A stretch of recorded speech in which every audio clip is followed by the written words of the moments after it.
ప్రభువైన యేసుక్రీస్తు నామంలో మీ అందరికీ మా వందనాలండి. ఈరోజు దేవుని వాగ్దానం వచ్చి యోబు గ్రంథము 42వ అధ్యాయము 12వ వచనము. ఇందులో ఈ 12వ వచనంలో ఏదైతే చెప్తున్నామో దానికంటే ముందు చిన్న మాట అండి. యోబుకి ఎంతో ఆస్తి ఉండేది, ఎంతోమంది పిల్లలు ఉండేవారు, సమస్తము ఎంతో ఎక్కువ ఉండేది. అదంతా ఎలా పోయిందో మనం అందరికీ తెలుసు. కాబట్టి ఈ 12వ వచనంలో దేవుడు యోబుకి ఏమి ఇచ్చాడు, ఎలా ఇచ్చాడు అన్నది చెప్తాను. కాబట్టి యెహోవా యోబును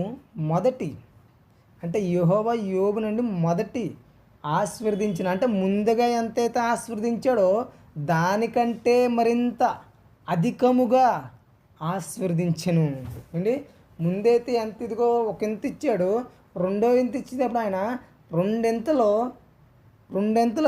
మేలు చేసి ఇంకా అధికంగా దయచేశాడు ఏంటి. అలాగే అతనికి 14,000 గొర్రెలను, 6,000 ఒంటెలను, 1000 జతల ఎడ్లను, 1000 గాడిదలను కలిగిను.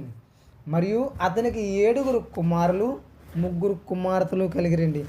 ఎంతైతే ఆయన కోల్పోయాడో, ఎంతైతే బాధపడ్డాడో దానికంటే రెండింతలు దేవుడు మళ్ళీ అతనికి ఇచ్చాడండి.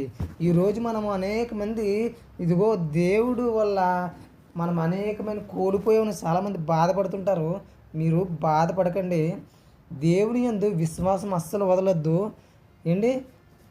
ఆయన మన దగ్గర నుంచి కొంచెం వస్తువులు తీసేస్తున్నారంటే దానికి మళ్ళీ డబుల్ రెండింతలుగా మనకు అనుగ్రహిస్తాడు. కాబట్టి విశ్వాసంతో ఆయన మనం స్తుతిస్తే సర్వము మనకు కావాల్సిన ప్రతిదీ ఆయన మనకి దయచేస్తాడు. కాబట్టి ఏంటి, మీ అందరికీ నా వందనాలు.